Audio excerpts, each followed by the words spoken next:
আল্লাহ রাব্বুল আলামিনের হাবিব জনাবে মুহাম্মদ রাসূলুল্লাহ সাল্লাল্লাহু আলাইহি ওয়াসাল্লাম বলেছেন, কিয়ামতের ময়দানে আল্লাহর কসম করে বলছি, সেদিন জাহান্নামীদের ভীষণ কষ্ট হবে আর জান্নাতীদের জন্য অত্যন্ত আসান হবে, অবস্থাটা খুবই আরামের হবে।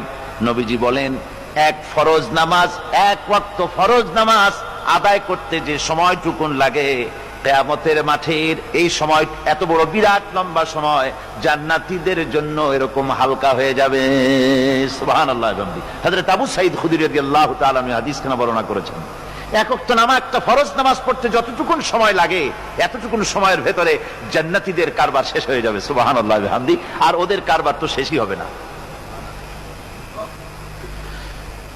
وَيَوْمَ تَشَقَّقُ السَّمَاءُ بِالْغَمَامِ وَنُزِّلَ الْمَلَائِكَةُ